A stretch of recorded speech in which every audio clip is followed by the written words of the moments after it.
The Telltale Heart. True, nervous, very, very dreadfully nervous. I had been and am, but why will you say that I am mad? The disease had sharpened my senses, not destroyed, not dulled them. Above all was the sense of hearing acute.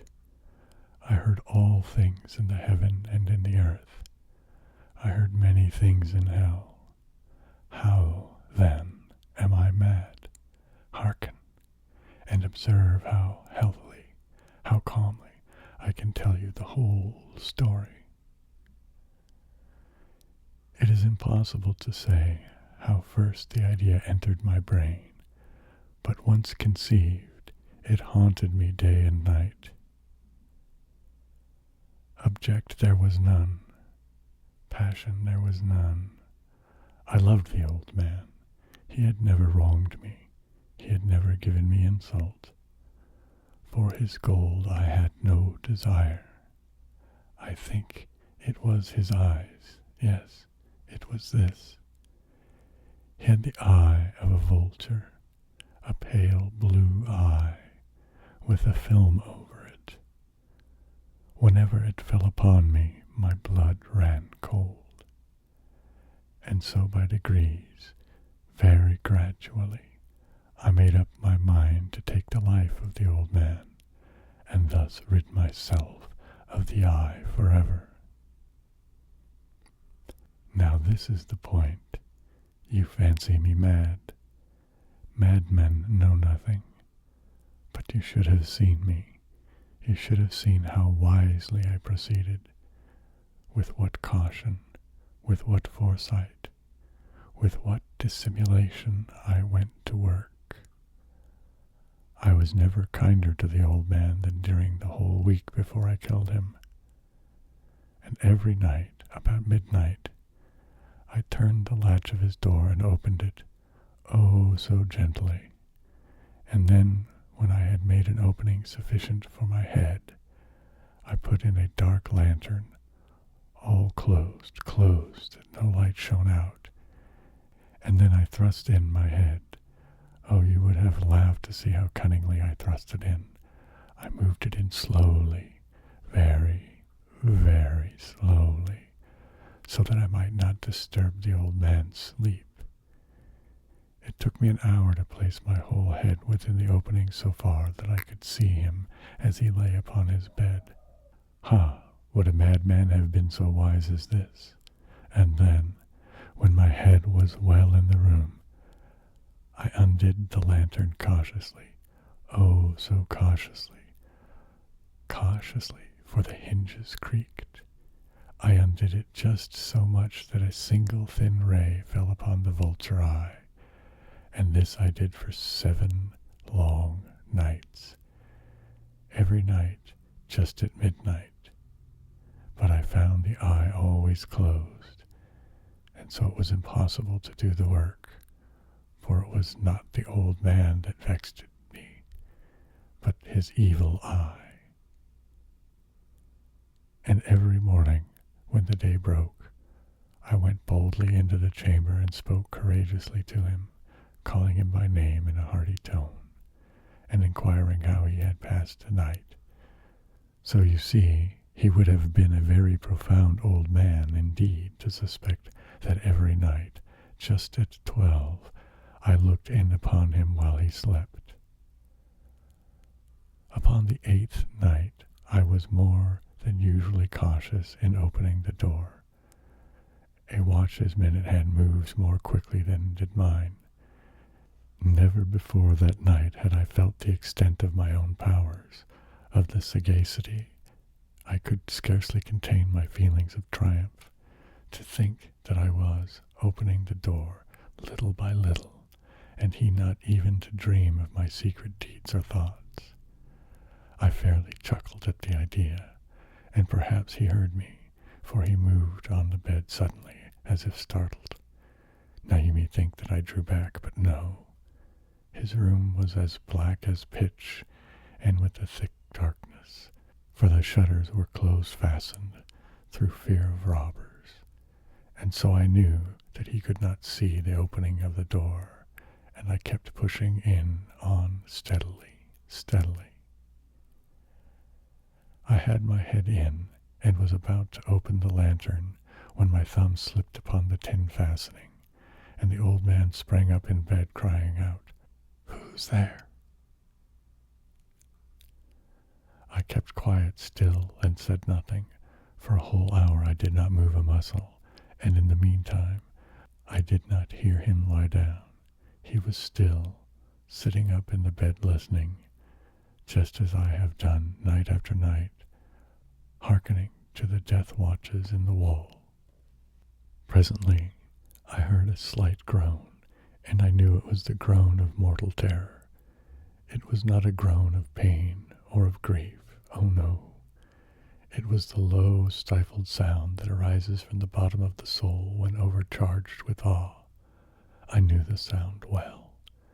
Many a night, just at midnight, when all the world slept, it has welled up from my own bosom, deepening with its dreadful echo the terror that distracted me. I say, I knew it well.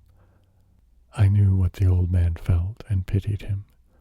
Although I chuckled at heart, I knew that he had been lying awake ever since the first slight noise, when he had turned in the bed. His fears had been ever since growing upon him. He had been trying to fancy them causeless, but could not. He had not been saying to himself, "It is nothing but the wind in the chimney. It is only a mouse crossing the floor," or "It is merely a cricket which has made a single chirp." Yes, he had been trying to comfort himself with these suppositions, but he had found all in vain. All in vain, because death, in approaching him, had stalked with his black shadow before him and enveloped the victim. And it was the mournful influence of the unperceived shadow that caused him to feel, although he neither saw nor heard, to feel the presence of my head within the room. When I had waited a long time, very patiently, without hearing him lie down, I resolved to open a very, very little crevice in the lantern. So I opened it. You cannot imagine how stealthily, until at length a simple dim ray like the thread of a spider shot from the crevice and fell upon the vulture eye. It was open, wide open, and I grew furious as I gazed upon it.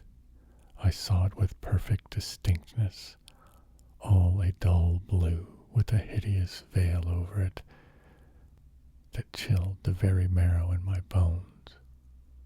But I could see nothing else of the old man's face or person, for I had directed the ray as if by instinct precisely upon the damned spot. And have I not told you that what you mistake for madness is but over-acuteness of the senses?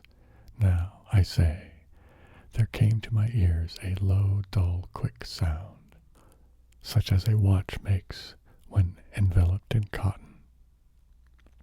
I knew that sound well, too. It was the beating of the old man's heart. It increased my fury, as the beating of a drum stimulates the soldier into courage.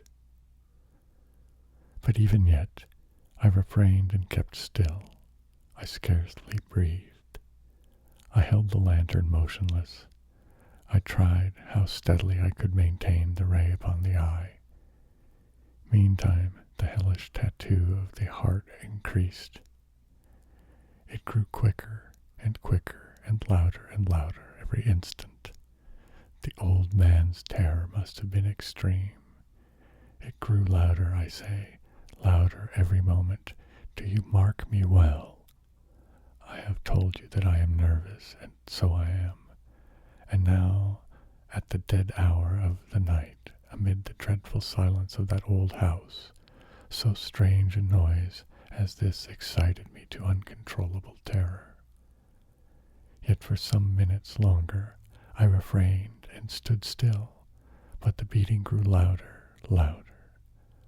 I thought the heart must burst, and now a new anxiety seized me.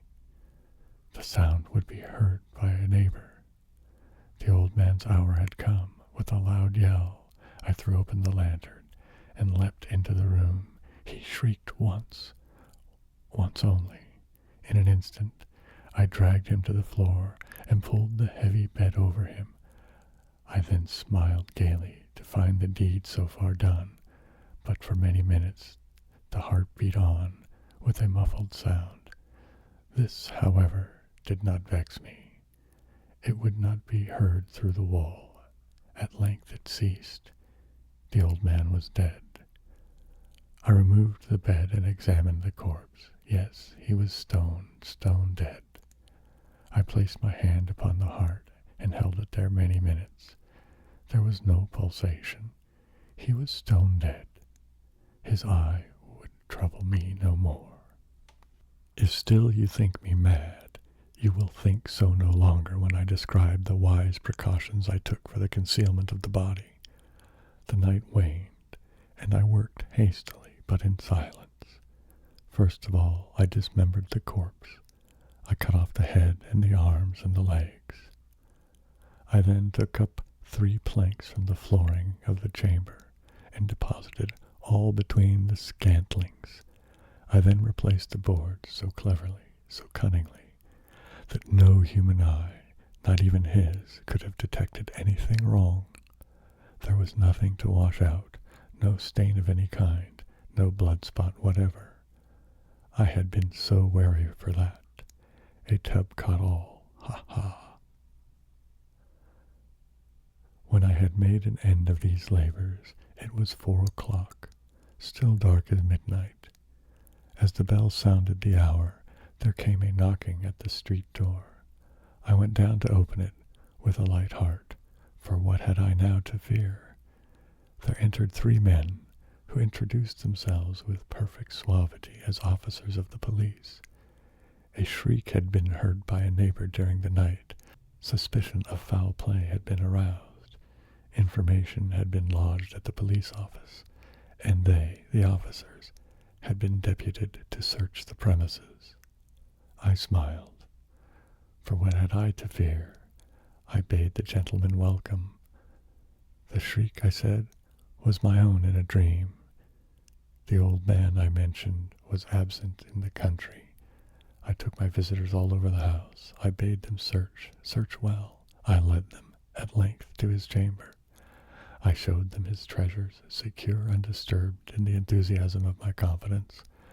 I brought chairs into the room, and desired them here to rest from their fatigues, while I myself, in the wild audacity of my perfect triumph, placed my own seat upon the very spot beneath which to repose the corpse of the victim.